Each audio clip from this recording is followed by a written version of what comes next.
para nosso jogo contra a Cloud9, a gente sabe que o jogo deles pouco em torno do Oxy também. Chimes in for two from that high ground now to the Sheriff, interrupts the plan. Oxy! He's looking for it! They're a strong team. They have Osboss, one of the best players in the world, so we can't take them lightly. Jogador sendo pego no fio, né?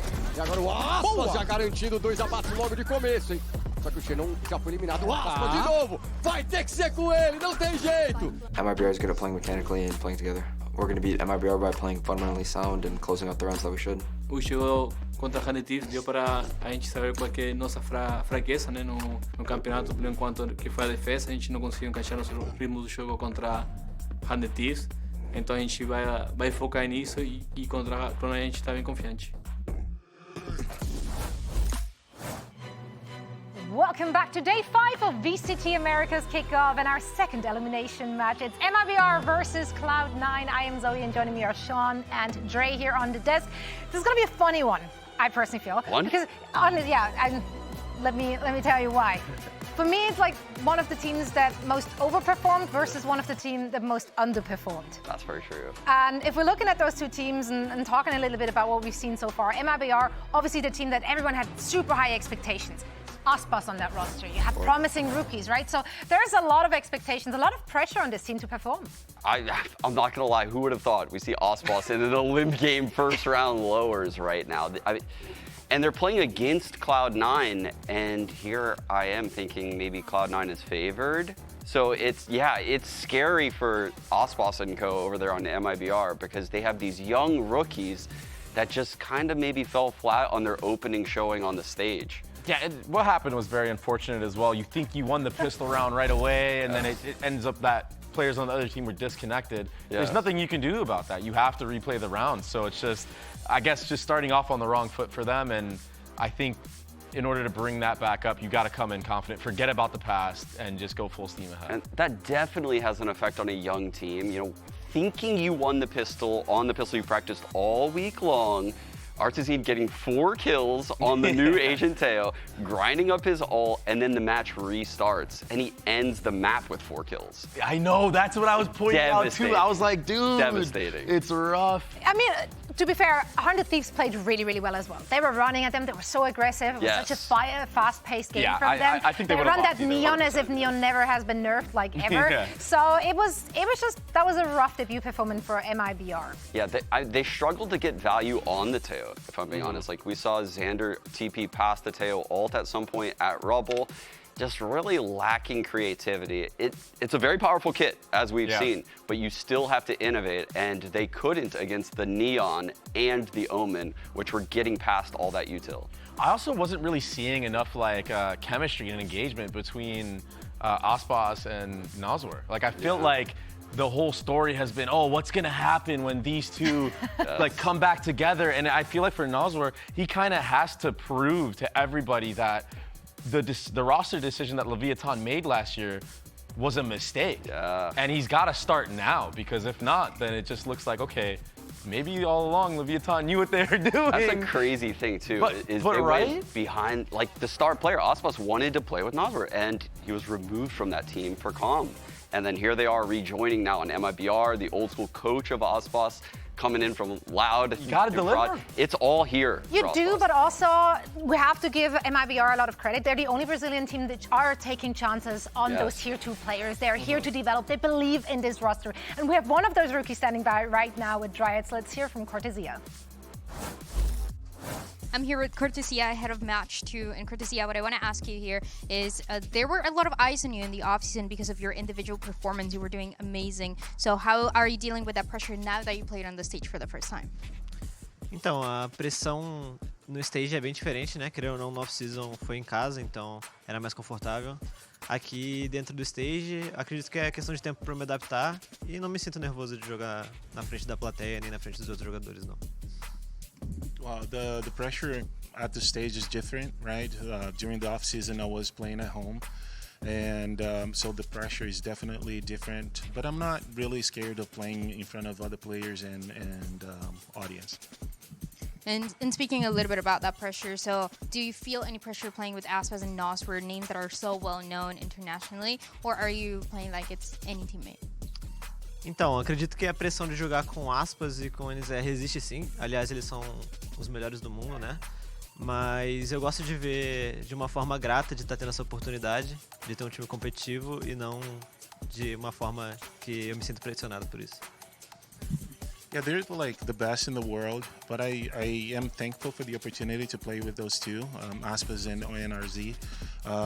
So I don't feel the pressure of playing with them. I'm actually very thankful for the opportunity. All right, thank you so much. Good luck today. Yeah, there's so much you can take away as a rookie when you're being led by legends of the sport right there. So that's great to hear. Now, of course, we talked about, right, what effect this can have, like such a rough debut performance. How do you keep the morale up? What do you think as a leader? What do you need to do for your team to continue? I think that has to come, unironically, from Osboss. Not even Fraud. I actually think it has to come from Osboss because he's had so much success in this game that these young players respect him. And they respect every word that he says. You know, I truly think that today will be a different story for MIBR in that their players will be in better form. But even in the offseason when I was watching them, and I'm not sure if you felt this way, Baby Babe, but Shinam and Cortesia, they're incredibly mechanically. Yeah. But oftentimes they were a little bit behind on using the supportive util that Osboss typically has. Yeah, 100%. Cortesia specifically, I was very impressed with what I saw in his lurk timings, how he took a lot of those engagements and would sometimes get not only one, but two, like a follow-up kill always. And I think we kind of saw some brilliance of that on Bind, specifically against Thunder Thieves. But that first map, when he was on the Killjoy, I feel like it wasn't even his fault. They were playing Retake Simulator like 10 rounds in a row, man. Like, they had no solution. The only round that he had a first engagement in like the first 15 seconds, he got upped on a jump spot. It's like, dude, he could. That was at sea, right? Yeah, he couldn't really get anything going. So now this is a good chance. You can't do much worse than what you did against Thunder Thieves, right? So the pressure really is off. That's a really positive way of looking at it. I don't think a lot of people expect them to win. You know, even with Osboss being on because of how bad they performed against Thunder Thieves. So when you're able to play a little bit looser in that aspect, all of a sudden those nerves aren't there anymore. And you could really do some damage. That might have helped Cloud9 in their first match, quite frankly, because they were not the favorite heading into this. Like, people had a lot of opinions, obviously, during the off-season on who they're picking up and letting go and picking up again and letting go, you know the story. But they surprised. I think they overperformed. They exceeded many expectations in chaotic games they played against Energy, and then, of course, they got rolled by G2, but we're not talking about that. No, we can't talk about that. GT was just, that's another level. They were on another level. That's not fair. Yeah, we can't talk about that. But what we can talk about, though, is how this guy on the screen, Zeppa, has just looked lights out so far. Carrying in that off-season form, you know, the community is very harsh on Zeppa because he's the longest-standing member of this Cloud9 team who's failed to really get a lot of international success. But I don't think he deserves any of the criticism. I think he's played a lot of roles over these years and had a lot of inexperienced teammates that he's lifted up consistently. And here it is again, he's playing new roles. We see him on the Clove, we see him on the Teo, and he's putting up numbers again. Yeah, and Zoe, when we were at the Seattle LAN event in the offseason, I got to talk to him a little bit, like when we did that behind the scenes thing after the event was over. I'm like, what have you been eating? What are you doing? What's the routine looking like? You know, I need that hair routine. I need that. Yeah, we all need the hair routine for sure. But he just told me he's back to his comfortability, back on the peripherals that he really enjoyed using in the past when he went to international. It's a peripheral gap. A peripheral dip. Yeah. You know what? Whatever back on his old settings, whatever it may be. Comfortability is key in gaming, I feel like, and I feel like with all the new tech coming out, it could be so like it could be pushing you to want to use new things, but sometimes all you gotta do is fall back on old reliable. Yeah, and it's the easiest way to be consistent as an individual in a game where so many things are changing, in a team where so many things are changing. I mean, 2 years ago we saw Ye on this team 2 years ago, and he was dropped before the second game of the season. You know, like, so everything's changing around this guy. The one thing he can keep consistent is his gear, at very least. Please, man. The gear in the streams, Zeppa. Keep on keeping on, man. Right. Well, he had a game of a lifetime really in that first showing, which is fantastic. Obviously, I think we can officially take him off of Fraud Watch for now, depending on how today goes, I guess. But we actually have Dryad standing by with him, so let's hear what he has to say. Hey guys, I'm here with Sepa from Cloud9, and Sepa, I want to ask you, you've been doing insane in the past couple matches individually. In the offseason, what was your prep like to make sure that you're playing these agents to such a high level? Play the game 14 hours a day, and with a little bit of TFT, and that's all I do. And I mean, it's working out, at least for you individually, you look amazing. But I want to ask you, now you're the longest standing member of Cloud9. What is it like for you to adapt to these roster changes that have happened, and how do you feel about the team right now? The coaches and obviously the teammates that come through like make it easier for me. I don't have to do all the heavy lifting. So I mean, I just show up, they tell me what to do, and I just play the game. So shout out to them. And my last question for you, now you're playing with Mitch again. We already talked about it a little bit, but I want to know, playing with Mitch once again since 2021, what is his biggest quality as an IGL for Cloud9? I think he's very composed. He's very relaxed, and just like the rest of us, I think it's very easy to talk to him. And very easy to like criticize each other, and like no one's taking everything to heart. But I think the biggest thing as him is just very composed and relaxed. All right, I can't wait to see you guys. Good luck. Mitch does have very chill vibes. Yeah, I can see that does a lot for a team as well, especially have the likes of Oxy, who are more explosive in personality and in playstyle. Speaking of which, while Zeppa had the game of a lifetime, Oxy was rather quiet in his opening match. What are we taking away from this? Are we worried yet? He's had a rough 2 games, Sean. I mean, he is sitting at 10 first kills, 20 first deaths. I like that he's still going at it, though. The perseverance that this kid has, I mean, he's going to need to keep doing that. And eventually, it's going to go his way. We've seen it already. So you're not worried, right? I'm not worried. I'm not worried I'm either. not worried. Okay. We're on the same page. This is NRG and G2. Yeah. Like, he is not playing even average teams for our region. He's playing the very top teams in our region, and he's expected to struggle a little bit on a kind of newly formed team.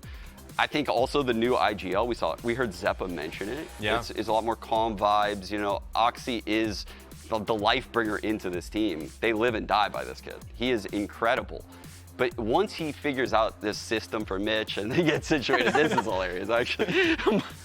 That's the only thing that kind of like worries me a little bit. Is like the sad I hope he's just memeing. And it might just be for the lulz, you know. Dude, you know how important confidence is. Yeah, especially on the duelist role. And the thing is when he gets going, it's like a mini version of Concon. Yeah, every cell in his body thinks he's getting the kill. He takes over the entire server. But this is not necessarily a bad thing if you're a Cloud9 fan right here. Because that's I mean that's concerning, but I think he's doing okay. No, but like the fact that the strat for Cloud9 was Oxy go kill, right? Yeah. To know that you have another player who can pick up the reins, who can pick up the slack, and like make you look good, that is super important. Yes, and we haven't even talked about, but Vic is another one they've added in that same role where I think that takes a big weight off of Oxy's shoulders. Because Vic is one of those he's an aimer on controller. He can close out rounds and he doesn't make the play, right? He's not gonna be the guy that loses you the early round, which is something that someone like Oxy needs because he's down to lose the early round. He usually wins the early round. He will live and die by the sword. I do have to say, Mitch's IGLing on this team, it's looked very good so far, even though he's gone up against very tough opponents. I think G2 was just a really big test, and I think now that Mitch sees, okay, this is the level that I have to get at, C9 are going to look very good. And I actually like what Zeppa said about Mitch's IGLing, the calm aspect of it, because we got the listen-ins over the offseason, and Rossi was ruled like a dictator over there. I'm not gonna lie, he was owning. He was like next level owning and really microing the entire team around him. But what Zeppa's saying is that's not the vibe we're looking for. And what they have is something that they're comfortable with now. Right. Well, if we're looking at the other side there, Oxy, we said, had a slow start. Ospa's also a slow start, but he managed to pick up the slack a little bit. Yeah, it's still not anything to write home about. Like his performance, he was the only one that I think went positive or maybe barely negative, I believe, in this.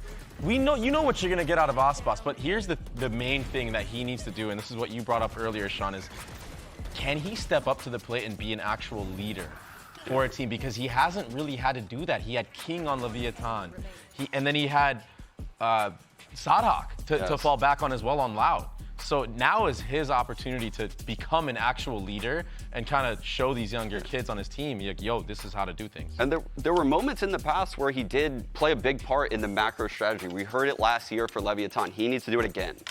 Right on. Now it is time for our second elimination match of the day. So let's get ready for all the action and send it over to the stage. Riot Games Arena, it's time to get the second elimination match started. Let's hear it for your first team. It's Cloud9!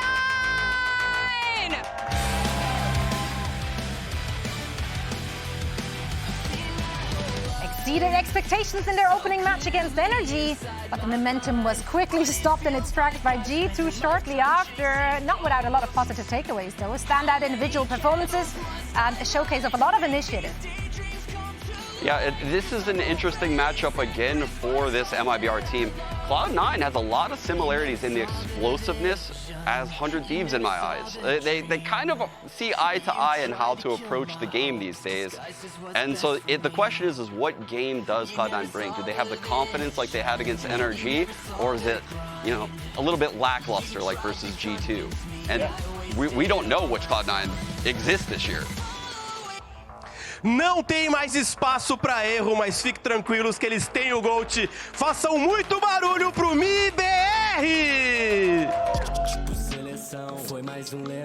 The expectations for the teams were high coming into this season. Highly decorated star, Aspas alongside Nas were finally together, leading some really exciting rookies. The pieces are all there. Yeah, and we're gonna have to see specifically Cortesia and Artesian step it up big today because they both were really at the bottom of the scoreboard. And I know that stats don't tell the entire story. They don't paint the entire picture of how the map went. But these two players, they need to just get it together, have a great match, and build up a little bit of their own confidence if they want to make a deeper run into this tournament and keep their lives on the table. And something we didn't really get to see a lot of last week out of MIBR, because they were always just trailing, is a lot of set plays that help these players really settle into the game. So if they get the pistol round, you know, they can go into a set bonus, into an ult play, and really get their feet under them at that moment. And that's when someone like Aspas can really just dominate the game. Yeah, he can end the rounds for you, close it out, win some clutches even.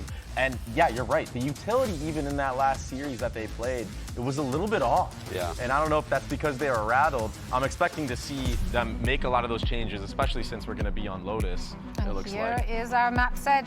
Yeah, bans make sense. MIBR buying Fracture, which I like because Cloud9 looked good on Fracture. They had some really interesting ideas there. But oh, yeah. Lotus and Abyss.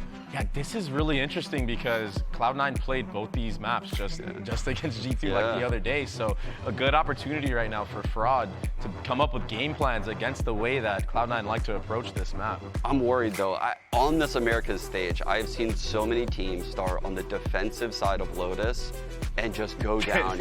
They spiral so hard. It happened to MIBR in their opening game. They picked Lotus in that game and they started on defense. Here, they didn't even pick it, but they opted to start on defense. Perhaps they had incredible ideas, but they never got to show us because they got run at. And here is the agent select. What are we thinking, guys? Not a surprise. I don't think that anyone wants to make a crazy change, you know, this early on, and it could really. Oh, ooh. As I say that, I literally bite my words because this is a completely new composition. But you know what, Sean? I think this makes sense because the utility timings that they were running with the Tejo, it didn't look like it was on. It wasn't stopping any of 100 Thieves defaults.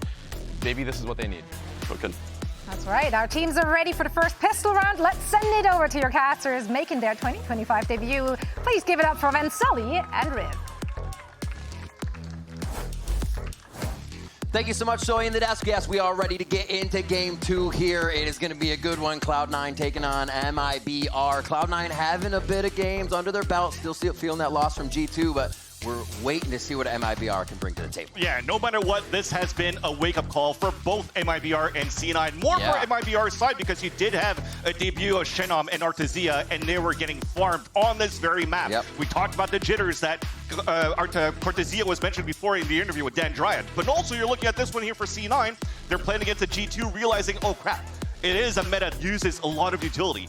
Thankfully, though, going into this game, you do have MIBR going with a compositional change, but it's not out of the ordinary. It could be something that's very practiced here for Cloud9. So this matchup is going to look very good for the elimination game. I can't wait. I mean, MIBR looks like they got a comp that needs to be active as well. Might just see that on the retake here as we see C9 focusing that C to start. this is a change. Cortezia starting things off, still angry on the side. He has the Razor Fire to slow things off and also scores first blood. They don't seem too worried about it. MIBR feeling good as our team comes up 2 quick kills. Now 3 members of C9 mill about in the back of sight, just seeing if they can get the positioning to get this spike down for a slight positional advantage. And MIBR played in numbers, but the thing is, they allowed C9 to actually place the wall to block off Waterfall, and that's super strong on Pistol. Everybody can now focus towards the spawn. Quick Oxy push forward, trying to scale a little bit with Vic on the help there. There's 2 quick ones coming in from Cloud9. It looks like they'll be able to clear the rest of MIBR, and that's 1 round for C9. And that's the thing, when you looked at MIBR last week, when they played, they tried to come out with a Breach and a Teo. It almost looked like it was a plug-and-play as to MIBR just trying to catch up to the meta. You're thinking here on paper, now they're going potentially to their comfort pick, what they practiced on during the offseason. But looking at how they tried to play the retake on that round, getting blocked off this deadlock wall, they were still uncoordinated to really try to flood back as a team. Yes, they tried to go for the 3-2-1s here, but all individual tight angles held by Cloud9. That was so clean at the start. And this is a great start for C9 fans and for C9 themselves. So smart, being able to attack the high-low like that. C9 continues to push aggression on those early rounds and scale into their opponents. Little rinse and repeat. It looks like we're going to do some orb maxing here onto Oxy to start things off. Makes sense. That drone's going to clear. He's already got 3 kills going on. They want to bring up this showstopper as soon as possible, have him entry. And we talked about these stylistical matches that will work out for Oxy. He could satchel in, he could fight against opponents. He's not going to get overwhelmed by utility like he did against G2. And this is, again, right into the comfort zone to potentially what C9 could bring in this whole series. And C9 did these buys yesterday. You see a few kills going on to a couple certain people. They buy the Phantoms. You get the Stinger onto Oxy, and then they'll let Oxy go forward with these Phantoms over the shoulder. Just waiting out to clear out the site. MIBR to look for some exit kills. You'll see, too, as Artezine was the one anchoring up in the first place towards the seaside on an eco. This, again, the combination, you have a Viper coming out, playing double control now with Cortezia. They actually do have great opportunities to stall now. And it almost looks like C9 really wants to take advantage of the hit C, just like how 100 Thieves did that against MIBR, knowing that C was easy to take. That's so cool. Oxy gave a Stinger to Vic to run forward with the Ghost, collect more orbs, so they save that Stinger and they get out. Every little thing being thought about and put into place here by C9 as MIBR is looking to get themselves into that spike zone. Definitely. Super standard stuff there to send your duelist in. Yeah. And as they preface at the desk, you know, we were like on quote-unquote fraud watch for Zeppa. He really lit up the scoreboard in the last 2 games. And Oxy from his tweet was saying, hey, I was struggling a little bit. And indeed he was. He was like 1-7 in his last matchup against G2.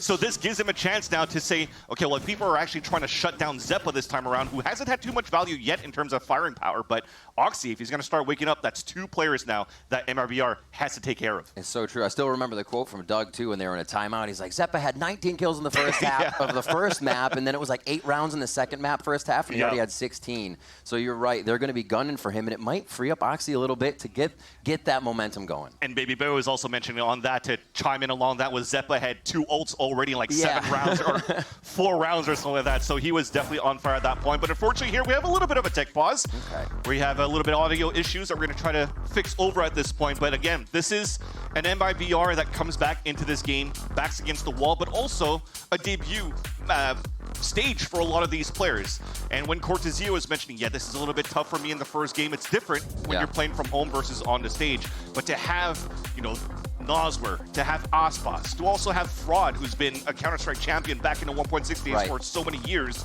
there's a lot of veterancy that could really help the newcomers to really step up to the game. Absolutely. And I think that MIBR could get an upset win or a deep run here in this kickoff, it's kind of unfair to add that much pressure into this newly formed team in the very beginning. Yeah. And you're expecting with this fire. Exactly. And you're expecting with this roster, it's going to switch around in like split 1, split 2 potentially, and then we'll see that team here, the vision that MIBR was building with this roster. Yeah, I mean, we heard Baby Bay saying he was playing the retake simulator the whole time, right? So it's kind of like he wasn't able to get into the fights. Did we really even see a lot of play from him? So also, to that point, the team needs to stay alive on the other side. They need to adjust and push and pull a little bit. So if Cortezia is going to get that push up, is going to get that flank, there's some time there. And you bring up a great point, actually, on staying alive. That's something that was a struggle, again, against 100 Thieves when they played on Lotus. Their map pick on top of that they lost. But the thing is they played a composition that Sean was mentioning, and I do agree with him. They tried to plug and play this Breach and Teo. Right. Asuna Neon was just running by through everything. Yeah, you don't have that timing yet. And now you have this change as Artezine playing this Viper. You do have more stall stall with a free wall that's unbreakable, so you have an opportunity to really break the waves of hits that are coming through the executions for Cloud9. Let's say they're going to try to work towards Rubble. That wall is going to block vision of how they could fight and take control of Rubble to the A site. So it gives you an opportunity here for MIBR to really slow down the pace and start hopefully playing their own game and take the driver's seat, in this map. Well, could it be on the bonus round? Will it be? They're still actually kind of put down to the light armor here, as we see they've reaching into the pocket still for all the credits they can use. Important thing here, we talked about just Oxy going to farm some kills, and with his death already has a showstopper in the bonus round, which is actually so strong for Cloud9. 4 rifles on top of that, leaning towards, again, the C side. The condition continues to be very good for Cloud9. And Rubble's already controlled by Shenum, so they should know this is happening. Oxy's going to take that space and just flex the muscles. We're here quick with a stinger. Arsene goes down, and not much smoke control will be left here for the control over C site. That wall goes down, and so does Cortez. Okay, quick trades. Nasr back into the site. Didn't expect this just as fast. They're working kind of 1 by 1 right now, and it works for a few kills, leaving a 2v2. And Osbos is still alive here. Both of them working together. Oh, the wall bang from Vic.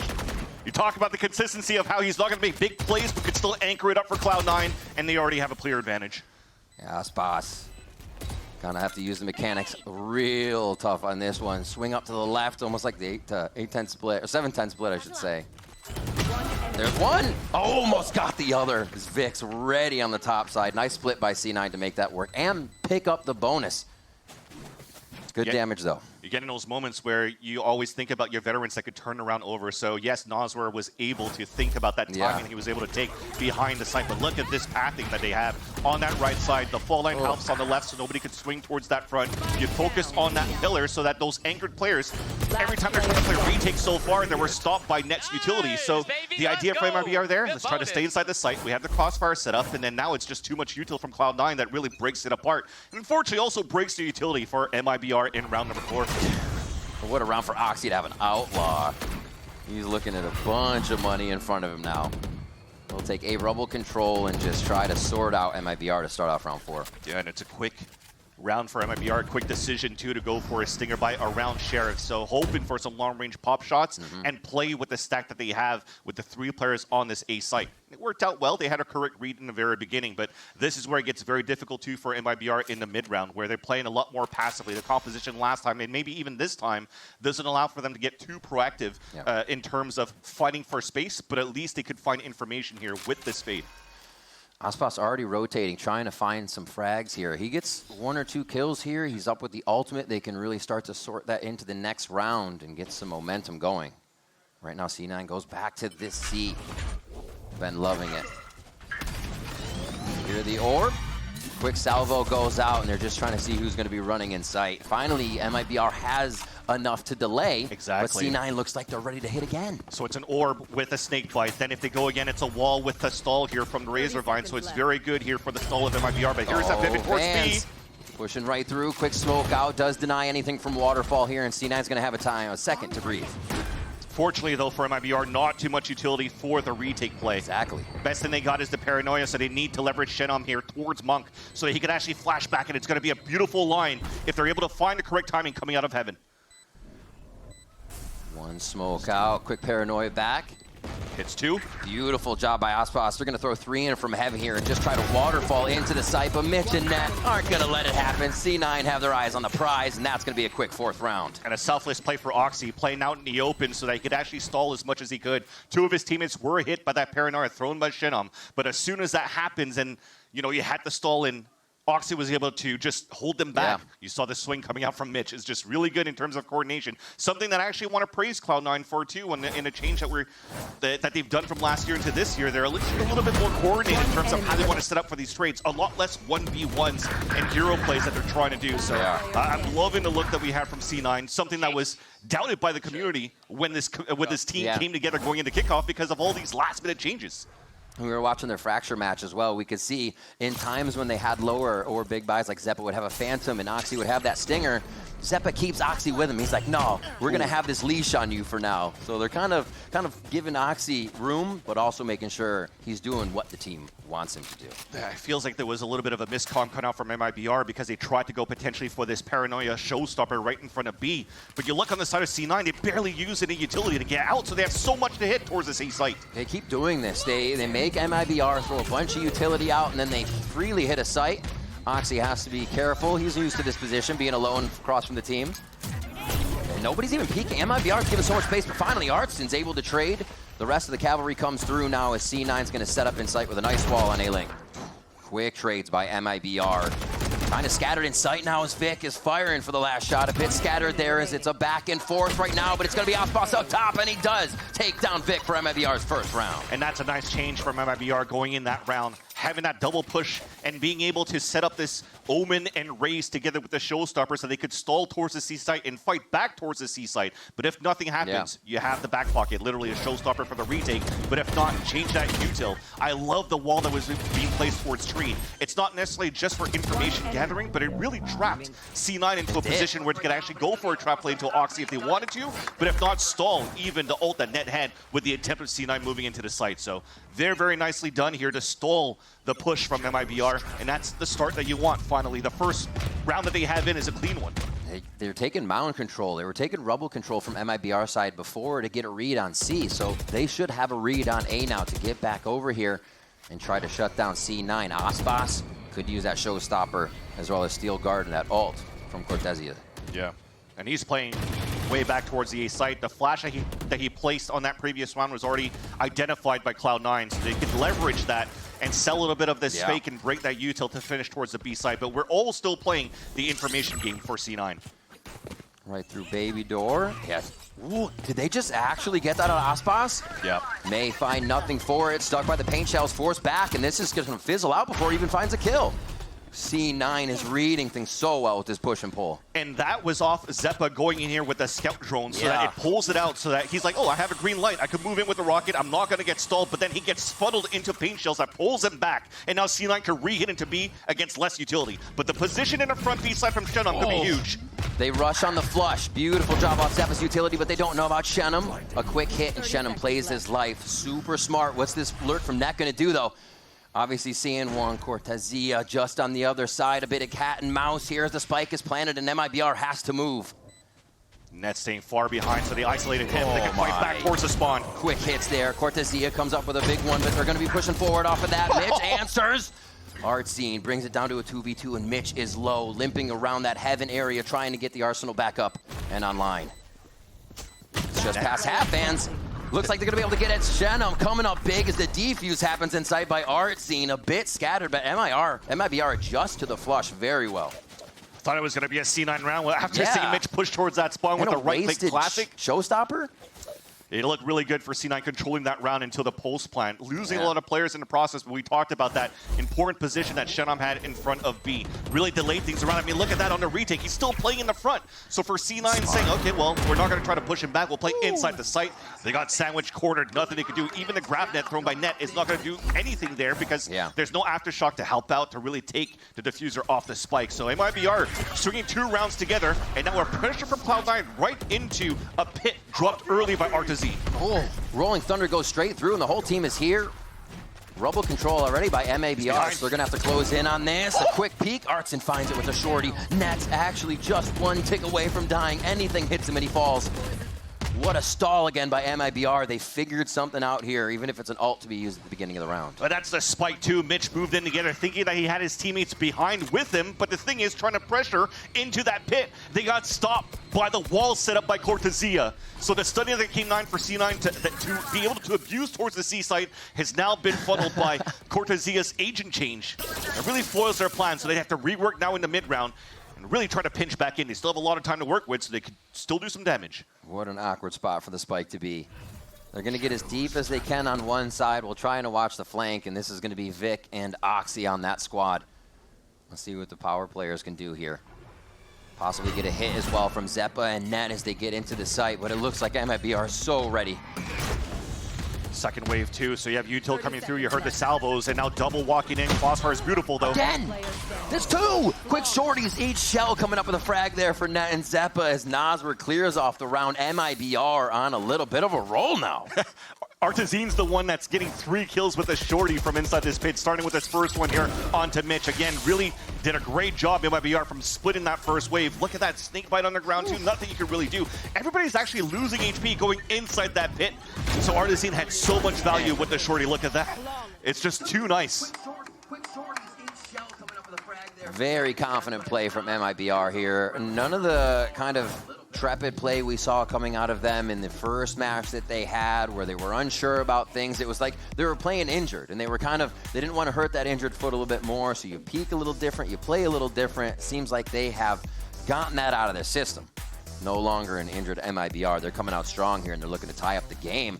Getting C9 to call a timeout. Yeah, a naming timeout that's, I wouldn't necessarily say early in this half, but also probably figuring out and trying to see how they could actually play around this new composition of stalls that comes out of MIBR, because yes, they've done a great job here holding out and pulling out the utility at the very beginning in these rounds where they avoid that Viper and also this Vice util. When it comes down to those holds in the Pulse plant, it didn't look too good on that B-side hold. No. So now you want to have to iron that out a little bit more. Go back into the work towards the A side, as you can see here, where they're able to bait out that utility from MIBR, force MIBR also to use mid-run util to find info, and then hoping to be a little bit more ironed out into maybe a pincer maneuver to not allow Shinom to get too much value here on the Pulse plant retakes for MIBR. Yeah, Shinom being alive in any of these instances seems to be delivering so much info. I hear this util was used, we can attack now, you know. Exactly. Just able to set up the re-hit.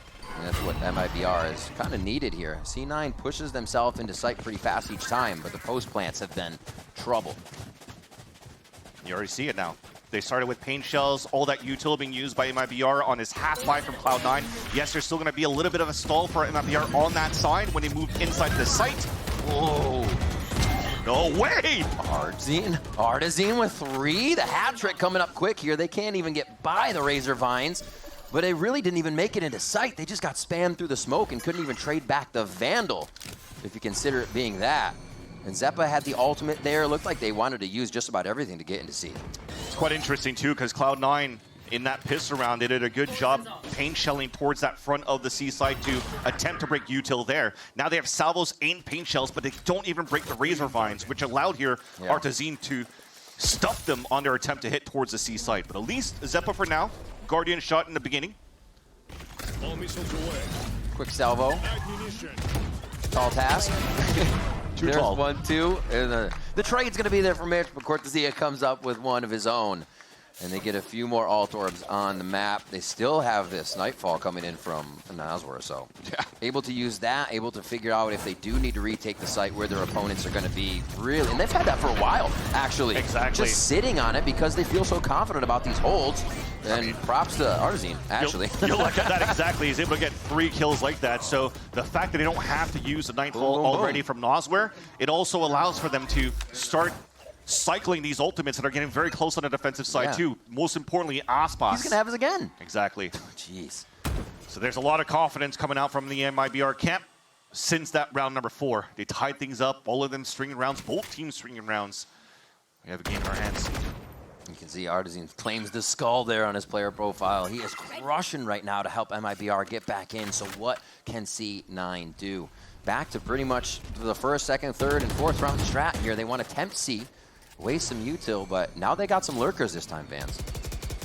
Here they're just well, we'll take those. Okay. Random spray through the smoke and Cortesia falls, and that's that wall and all that Vice util already gone. This is the C smoke spam game seems to be happening right now. I'm sure Mitch is very happy to see that, and he's going to reorganize the team to go across the map, choosing where the solo Shinom player is, and they should be able to hit this quite hard. I mean, you already see it. After losing so much utility on that C site, now MIBR has to stay towards this site because C9's been doing good of stop and goes, stopping and cutting noise and re-hitting towards that same site. So MIBR, the call from Naswer is to continue to stack towards C. If anything, hopefully Shinom could escape because he's got the TPs and he can play the retake once again with a splash. Beautiful trade. Oxy still gets one, though.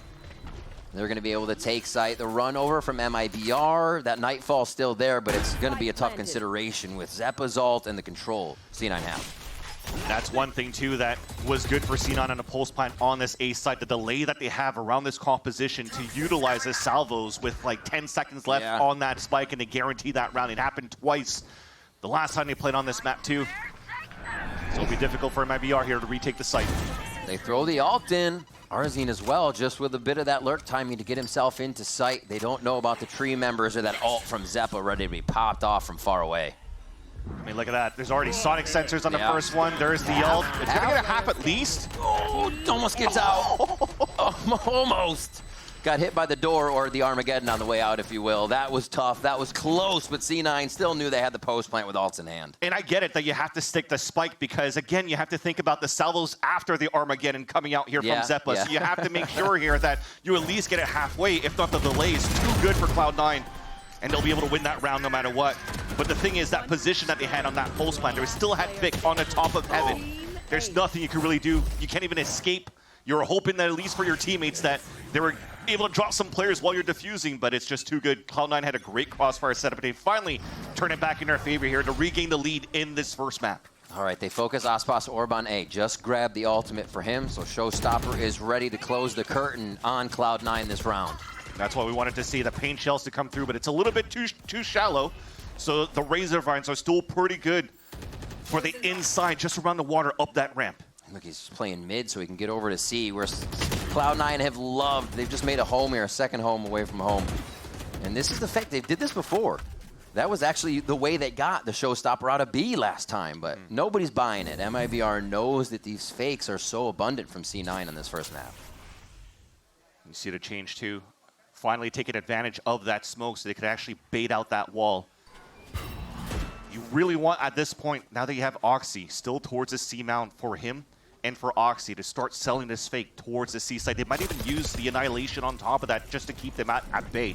But look at this beautiful read. Aspas is waiting towards Rubble on that side too. But after that drone, it's like, nope, let's go back towards C. Let's try to avoid that Showstopper.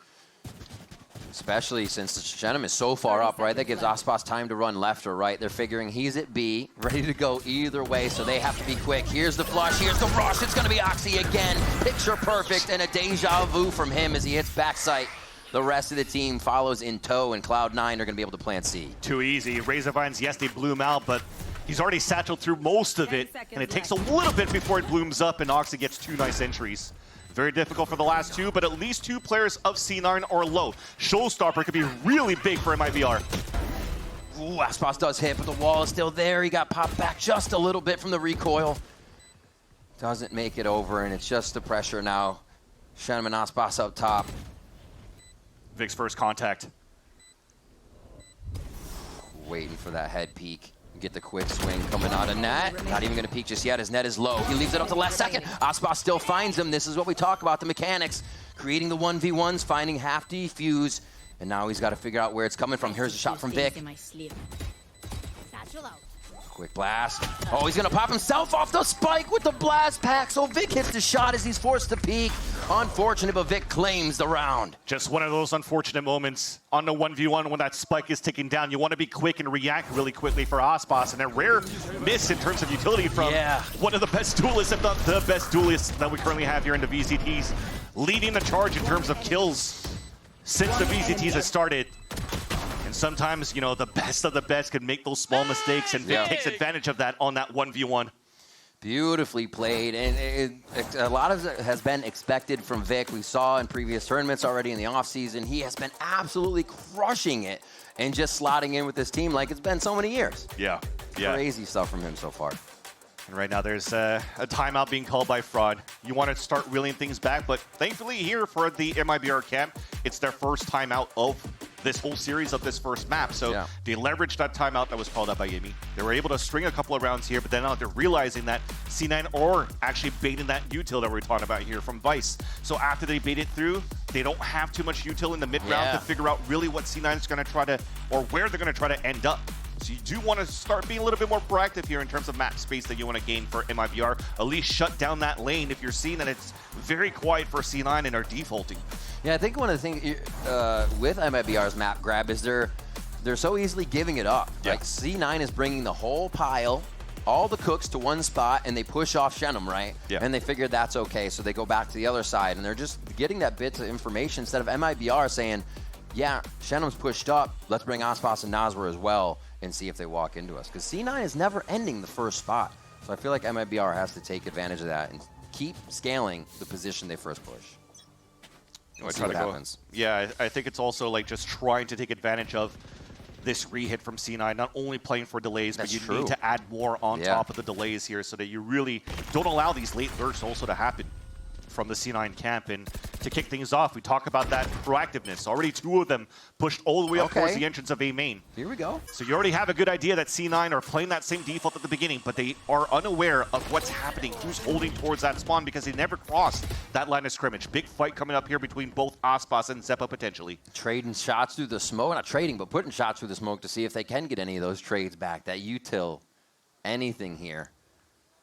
Seems like smokes will always be the beginning of these two series on Lotus. Tempting it once again as the gas comes back up, and really just a stalemate right now as MIBR is not giving up that util C9 usually sees. He's trying to save a little bit of that fuel because they still have a snake bite with this crossfire setup. Full ult could do it. Artson doesn't get hit. He's able to take one down with a stinger. A quick trade, though. The site is not considered open just yet. Still one Nazwa in the backside trying to hold it down. He got netted. Oh, he still gets the kill, though, and he's able to skirt to safety. But for how long? Quick flank. We saw this push coming in. Shenum and Aspas already there. The timing has been perfect, and Nazwa's damage from the back of the site leaves Mitch alone. Leaves him in a very troublesome spot, and Aspas cleans it up. Another round for MIBR. That's exactly what you want from your IGL with that experience. Perfect. Yes, some teammates are falling down, but you've done some good damage. You did great delay, but on top of that, not giving your life away. You don't allow C9 to flip the map, to flip the site over to play towards that spawn. So he delays long enough, even avoids getting hit by the grab net aftershock, and even gets a kill on top of that to allow these two players to flank from behind. And you also saw the setup from MIBR before they started flanking. The first contact wasn't going to be Aspas at that point. It was going to be Shenum on the top of the rocks, so he could actually get the first contact, bait out that util, and bait out the players to focus against him, so that Aspas could hopefully reel in a multi-kill, but it was done towards the late round. Last round, though, of this half, and MIBR are keeping this game close. Credit to them. Figuring out the little things and just slowing C9 down is making them so uncomfortable. Not too many ults here to be used in the last round. They've been all used to just get us to this point. Seems like they need to rinse and repeat with them as soon as they can, as they are going punch for punch here.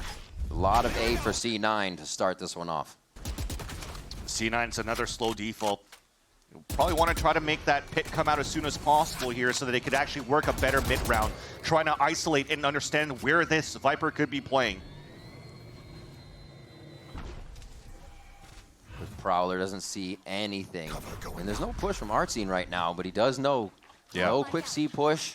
They can kind of focus these three, so the defense is good for MIBR. And these are the reads that have kind of set them up right. They have enough util to just stall C9. This round is too important for Artesian to actually push out. He's got that pit. He's playing solo on that C side too, so he's just jiggling for information while the other ones could actually stack up towards this A site. They still have the stall from Shenum with the flash. The Haunt actually didn't get too much information here, so that's going to start having MIBR guessing. That 40-second hit, that's when your signature comes back up, so we see a bit of the skills being used. Oxy opens up the site here, and now MIBR has to force back C9. They get one. A second on the site, a third, almost a fourth. Vic's able to transfer that one over in the trade, though, as Nazwa is chasing just on the heels, just on his coattails, the right click, classic. Nazwa gets the 3K and a 6-6 first half. And that's a great start for MIBR. Really, they're the ones that are playing with nothing to lose because this is a brand new roster going into the stage of the VCTs. Cloud9, you always have that name around, you know, the fan base that you currently have here in North America that will most likely go towards C9 at the very beginning. And a very slow start from MIBR. But now you have the new players coming in and actually shooting. It's so good. Don't go anywhere. We cut right back with the conclusion of Cloud9 and MIBR after the break.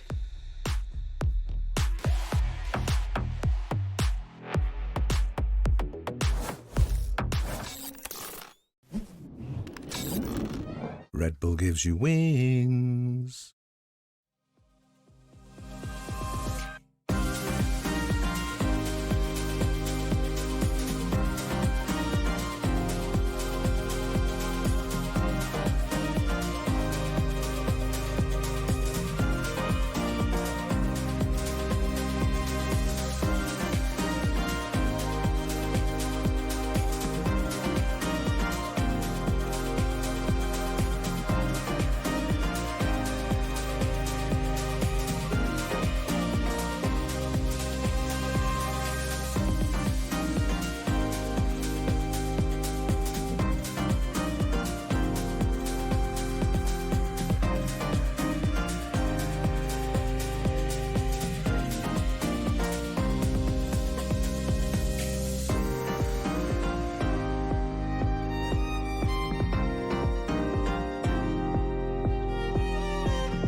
Welcome back. Let's get the second half underway at Cloud9 versus MIBR, and a very different MIBR than I think everybody was expecting to see, but I think they're happy to see it because they are showing some life here. They are showing that they can control what's going on when it goes wrong, and they can make it right. It's definitely nothing but big tests for MIBR because Sean mentioned at the desk, they chose this map versus 100 Thieves. They had to start on the defensive side, and they got rolled. And now this time it looked like it was going to be a similar story until you started seeing MIBR string 4 rounds in a row and tying up the game and even closing out on a 6-6. And that's coming into potentially an untested composition against C9. But that shows a lot of work that's been done here behind the scenes by Fraud and how much hours are put into both of these coaches to make sure they don't get eliminated today. We start things off now in the pistol with MIBR starting very slowly at the beginning of the spawn. Didn't find any util at all coming in here from Cloud9. Even Zeppa saved his salvos. Is this going to be a wall coming in? Yeah, here's the wall. Here's one thing. Knows he can wall a link, but it's going to be tree for MIBR. They should have a pretty easy walk-in and setup as they see Mitch for quick damage to the wall. But here comes the salvo, the site rush. Cloud9's actually ready to waterfall in here, and MIBR is a bit split for how they want to defend this. Oxy and Mitch, quick 2 to start it off here as they get things fired up for C9. Now it's just a hide in the smoke. MIBR is not looking good for this pistol round. Just too much going on for Cloud9. Even that wall funnels them into the front line. So much util to stall them and allowing for C9 to be able to do what they're good at, flitting back and training as a team so far this kickoff. And Cortezia and Shinam, the new bloods, are going to have to clutch a 2v5. What an awesome set of util. The wall to the left there, Van. Salvo on the spike, and then you can only hide in tree or in the open. Bye-bye. Paint shells on top of that too. Fault line at the same time. And that's a little bit of C9 when they played against G2, for example. Remember when Oxy was saturating in the front of that B site, he got stopped by salvos and fault line. So you're really just trying to funnel everybody towards that right spot so that MIBR cannot get a plant, cannot get set up in post-plant situations, and also forcing players to run right into your crosshair where you're just placing their easy shots, as you just saw here from the replay. Cloud9 have a great pistol, 2 of them won so far, but to win 2 pistols and make it at 7-6, MIBR still has a chance. They are definitely fighting back strong to keep it that way. 2 pistols down, you're right. C9 will start cleaning up some kills here on this second round, and they should very much be able to take pretty handily. It's just a sheriff for Osbos looking to find a headshot here, maybe a spike plant to get money in the hands of their team, but it is not looking like that will happen. It's so nice. You're looking at the protocols of a pistol round, or an eco rather, for the team losing the pistol. You want to try to farm up some orbs, trying to bring up the ults here in the later game, in the mid-half of the half, literally, to try to turn it around and start cycling a little bit of these ults. But C9, they held extremities and then made sure that they put the wall into B, because if you can't take the orb, what can you do? At least try to go for a plant. That's also gotten delayed by C9. I wonder how annoying Net is going to be here. We saw it A over there with the wall. Now he's got stuff on C, but he walled B this time. So is MIBR going to go a place each time and be like, oh, no, we found the wall again? Slowing down their strat. Osbos, a bit of damage there, but Vic and Oxy will find the last 2 for their second one of the second half. And a quick defuse here as they come into the bonus round. And you'll take this for Cloud9. There was still a heavy investment going into this second half, or second round rather, in the anti-eco, because you had an Outlaw, a Phantom, Bulldogs on top of that, and only losing 1 player in the process. You'll take it for sure here for C9, especially with how they were aggressive on those extremities. If it was a 5-player deathball going out here from MIBR, it could have been a different story just on the fight towards Down, for example. See if they can activate Osbos. I feel like it's one of the things that will really allow them to at least put the pressure on C9. Once you unlock him, you know he has a server aura that everybody has to respect. There's less peeking, there's less funny business, even in the high lows, because he will hit it. Can they get him to that point? Can MIBR start to get that comeback going? Quick salvo, and C9 just says nothing will be free to start these rounds. They push out on both sides of the map. Yeah, everything's being held down. Again, the objectives of getting the orbs now denied, even as Oxy is 1 away from his own ult. And Mitch never used his fault line in the very beginning. They just used his salvos, realized here that MIBR wasn't really adding or trying to fight back in terms of their own util. But this is just going to be a chess match of who's going to start using the second wave. Oh, giant fault line goes across the team. They try to get the showstopper in there. was a nice paranoia from Shannon to actually cancel that. So this gives a chance, despite the player disadvantage for MIBR, a chance to still fight because it's an open A site. They're still working as a team. And Ospas even potentially could get higher ground. He's gonna push. Oh, Aftershock just threw his person, but he's gonna keep it on this one-way right now. Nice setup. MIBR gets into position quick, and they have pretty decent defensive positions if everyone being inside where they want to be just on that backside. Oh my gosh. Just waiting for the push. Oxy first, maybe. Here we go. The distraction, the paranoia comes through as well. Oxy gets hit there as Noswer's just in the drop with a frag. Oxy and Vic coming up big on that as the waterfall into the site is just too much. Cortezia now in tree. A few shots to hit, but it's going to be the swing from all three members of Cloud9 to pick up another round in their second bonus. Continuing to steamroll in these early halves are Cloud9, but I gotta say, Ospas did a great job playing on the top of that heaven, but that extra piece of util, throwing away the Razor Vines behind those boxes, could potentially give that tell that somebody already pushed up when you already had that one-way. That was potentially an opportunity here for Ospas to punish somebody that's gonna overpeak in these moments where C9 could get caught off in moments like these. And you saw the timing, they're trying to hold back towards that drop. It didn't work out as they planned to for MIBR because they were trying to play the salvos around that flash. But they throw the salvos a little bit too early at that point. So C9 ended up having a clean retake, and MIBR forcing into Stingers in this round. Well, a half buy so they could buy into the next, and leveraging Stingers and group play, working in tandem, buddy system, trying to get this plant towards his B site. Nat utility towards B. Almost looks like Vic's ready to paranoia if they do get information across that B front and main. Really great setups to start, but MIBR has worked around it. They're going to start heading towards A if a possible baby door hit here once they get the motion going. And it's going to be into Oxy's Outlaw. And I love the scale now. The positive things about MIBR playing this double controller is that they could actually play the surprise game and block these lines against teams that were a little bit too passive. They almost got punished there, but at least they know that the Raze is there with the Outlaw. They pivot potentially for a split to the B site, but it's held off by Netswall in the front. So good. Wow. Netted off, fault lined as well. You can see back from Mitch there as they went through the wall. Such communication from across the map that this team can utilize as Cloud9 stops MIBR's quick push there. The plant will still go down, but a little worse for the wear. All right, Shannon with a great scale push. I don't think they can retrieve that weapon though. Just guarding each other in sight here. C9 getting prepared to retake. Put themselves inside. Get that defuse. Slow kills just from heaven here. I think MIBR is kind of scrambling on this one. They don't know which way to look as their whole team starts to fall down around them. Noswer is able to answer, but it's just a Stinger. Knowing these Vandals are coming through, they still have to scale just a little bit. Arzine coming up huge with Noswer, and the two veterans are able to capitalize on the round. Oh my gosh, that looked like it was going to be a C9 being able to play that retake as a group and get into the last second to fuse. When you see here what happens in terms of the trap plays, out with the net from net. Oh my gosh. But you saw it from MIBR's side. They were starting to use a lot of util to try to push back the defenders towards their spawn, but they're already playing further back, and they had less util to work with to stall in the last re-hit from Cloud9. But thankfully, the Stingers were actually really good here onto Artazine and Noswer. And half buy that converts into a round. You're going to take that for sure because it adds a lot more room to breathe here for MIBR, who continue to trail behind in the early halves of this map.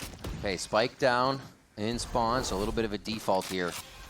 Wow, big push up by Mitch right now. He's going to be giving out calls. Got a judge just on the outside of that. It's three members ready to rotate to any side of the map from B.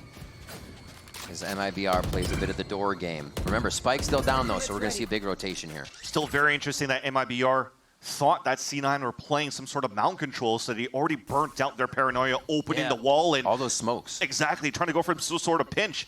So your second wave, the re-hit back into what they want to try to do here could be determined right here. Oh, God! The jumping headshot, that's going to cause Noswer to back up. No one to heal on that. Prowler's used up, so they know they don't have the initiator utility to the left side or wherever they are going to hit. C9 is doing really well right now, controlling the map, and they paranoia off this Steel Garden for now. stave off MIBR's pressure so well. That's ridiculous. Yeah, it doesn't matter if you have pistols towards the end. You have salvos coming all the way from spawn, the wall that comes up from net. And stunned again. And now you have 0 util going into B. What are we watching? What a round from Cloud9. I feel like they were literally hearing MIBR's comms. Every stun, every hit, shutting down the Steel Garden. Picture perfect there. That was exactly what we were seeing. Oh my a masterclass round by Cloud9 on their defensive round. Just doing a good job here, just this right here, the first kill from Mitch. And as that second Prowler comes out and he's already playing close towards that door, you know that the attackers are going to think, well, we're going to be way too scared to play against a judge just around the corner with no more util left. You have to pivot somewhere else. You're going for the Hail Mary to try to work towards that C site, and you basically have not burnt any util on that side from Cloud9. Yeah. And that's how you pay the price. Now you're falling behind by 3, and you're forcing also the second timeout by Fraud. It feels like Oxy may be feeling it again, a little bit. He said he wasn't playing so well, wasn't on his game, but 20 and 13 is pretty good. I think he's enjoying this one. He's getting a lot of support from everybody on the team behind him. A lot of that util is really giving him space, and we're seeing him be first, right? Dashing or jumping to the back of C, jumping there into A, going through into B for the rest of the team. It's been great for the rest of them. And it almost feels like he's like a fragger just hiding behind the shadows, because we're just talking about how good C9 were working in tandem as a group. Yeah. And suddenly you see here Oxy dropping a 20 bomb against MIBR. Somebody that wanted to activate a little bit more is saying that he wasn't having the best of starts in the last 2 games. And remember, Zeppa, yes, is only at 8 and 11, but now you have to start shutting down 2 players at the same time for MIBR. Yeah, you've worked on killing the guy that got plus 23 something, whatever in his games. Yeah. But now you got to worry about the Oxy. Another one. Another one who could drop plus 23 in your series. Yeah, it looks like he may just do that. He's going to keep going for sure. Got a few more rounds to do it. And again, just trying to take advantage of the position on map already. Pushed out on the extremities to understand they have rush control, and MIBR can't do anything at pace yet. And it's just one smoke here that slows down MIBR. They're going to try to go with similar things, but this time, the gamble of just walking through the smoke from Shenom with the spike. It turns out good for them, because now they can move through, they can grab an orb. Yeah. But that was a high risk for MIBR to just walk across like that and potentially even lose a spike in the process, and really not trying to bait util out from Cloud9 by tapping an orb, for example, trying to see if C9 are trying to play these type of trap plays, because Net was already there here playing at the front of the C site. Talking about little trap plays and sneaky stuff, MIBR has been opening the door quite a bit. You're opening the door against a team who opens the door all the time. They do that on rounds where they're like, well, we don't know what to do. Open the door. Make some sound. C9 loves just opening the door. So this isn't confusing them. They're not over-rotating when they're seeing MIBR go to C, open the door, and take more time, but it is going to be a C hit. You know what they say, opening a door opens another opportunity, an opportunity here for Cloud9 to anchor the second attempt to push. Yeah.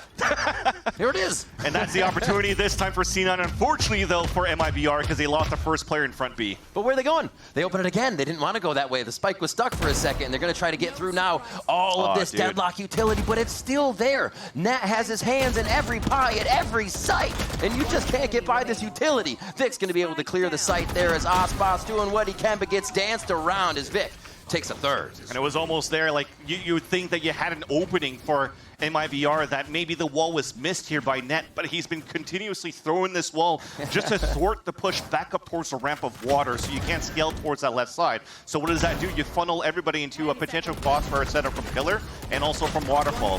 This time he holds it solo and still gets a kill, because they're playing basically an anti-eco at this point. Let's go! I mean, look at that. Look what Osboss has to fight around. Look, and people have to push by it and not have a trade from their teammate. The walls, the deadlock util. Nat is making some of these sites so difficult to fight in right now with just that, the deadlock Nat and the rest of the util. The first time from MIBR saying, no, A-Rubble's ours. What a pressure hit here. Yeah, and that was answered back by Zeppa Salvos, just to split that push from MIBR, but not adding more util for C9. They're okay with letting MIBR take this over, because it could still potentially combo more towards this tree, because Oxy has Showstopper. You want to bait him into the tree hit. They just wanted a Nightfall and caught a fault line for Mitch. Like, you see what kind of timing the MIBR is dealing with. It doesn't affect them too much, but that was going to be their hit. All these little things causing them to balk. Rocket Arena. Oh, in the tree, right over the top of one. Oxy's gonna get traded back by Ospas as he stays alive in the situation, only to fall to Mitch. Oh my gosh, Zeppa on point with the salvo to find another one here. And again, a scattered MIBR tries to pick up the pieces. It's going to be a TP to see. You just love these moments where you can just stay in the back of the spawn and get free kills by just hitting on your iPad and getting kills and combining off util. It's the iPad baby era. And you can't play a lurk against the master lurker himself, Net, who's been punished here and there, but also finding great value on super late lurks. Just really snuffed down and sniffed out Cortezia, trying to go for that flank in. This is going to be another impossible task for the other rookie in this roster for MIBR, Shenum, on a 1 versus 4. Oh my. Dude. Wrapped up in a cocoon of utility and taken down by Vic. That's going to be a defuse here as C9 put map 1 on game point. Yeah, and that was just a Hail Mary, at least to try to get a little bit of a silver lining for MIBR. You look at the economy going into potentially the last round of this first map. It's abysmal. They have nothing left. So getting that extra 300 credit across the board with the spike plant, it gives you a fighting chance where they did get value off a Stingify most recently in the second half. And I'm just looking at the amount of util where, dude, it's basically Oxy, what he was saying in his interview with Pedro Romero. He couldn't play that game when he's trying to entry towards that side because there's so much util. Now it's just Cloud9, just activated, understanding and learning from their mistakes and learning how to play with this composition, maximize the value of the Tejo. It has been a bit of that moment for Oxy. He's like, oh yeah, this is how you do it again, right? Oh my gosh, Vic already with a frag. Just straight through the smoke to the back of Mound. And the grab net canceled the showstopper from Ospas, and that was going to be the Hail Mary potential MIBR to get the round back. Straight through, they're going to get locked up, deadlocked util again, but no, Ospas is able to trade just past that as the team follows in tow. Armageddon right under their feet, but it's not going to cause anybody to go down just yet. And thankfully, they saved the third player. That was Cocoon, so Nosworth, the IGL's back with the team. Oh! Zeppa was super close, and they didn't even realize it, but Arch still gets the flick there. Now Oxy trades into 1 2v2 as they try to get into the site. Not easy with an outlaw as MIBR tries to stay hidden, but it's not an outlaw. It's a shorty as Nosworth comes up with one. And Mitch is able to capitalize on the final frag to give C9 Lotus over MIBR. No way that happened, that you had a 2v2. Everything was perfect for MIBR to delay here, at least to try to get the plant down. And it's just Oxy running in with the shorty, not giving him a chance for MIBR to set up, and instantly drops the players. And you see a convincing victory from MIBR here on Lotus. So good. So MIBR, a lot of their rounds coming from the ults when they had it, being able to stall a little bit, and really communicating in those hits. But it seemed like if anything was disjointed, they had no chance on those rounds. So everything being in the same spot, the right spot at the right time is tough against Cloud9 when they're going to a site, making a util, another site making a util, and you don't know where they're going to end. At least the positive thing, at least for now, for MIBR, is that they could actually fight back and come back in the game. They were able to make it close on the first half. Yes, it slipped on the second half, but it wasn't their map pick. Now, hopefully, they have some solution into Abyss, where C9 also struggled. Yeah, it's going to be a really great matchup here. I feel like MIBR can start to come back just a little bit and figure out what C9 did to win that first map. Don't go anywhere. We're going to be right back after the break as we venture into the Abyss with Cloud9 and MIBR.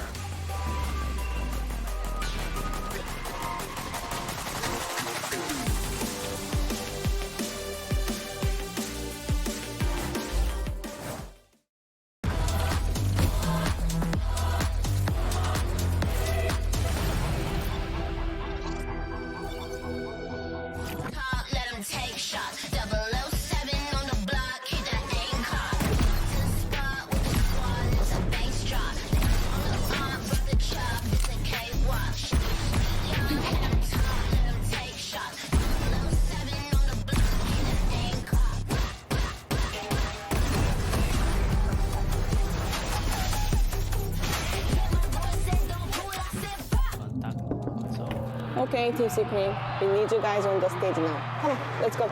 Let's go. Let's go. The human body was built to move. Not trapped at a desk in one singular posture for 12 hours a day. It's time your chair evolved. This is Secretlab Titan Evo. Ergonomically engineered for you. gamers, hybrid workers, artists, backing your every move.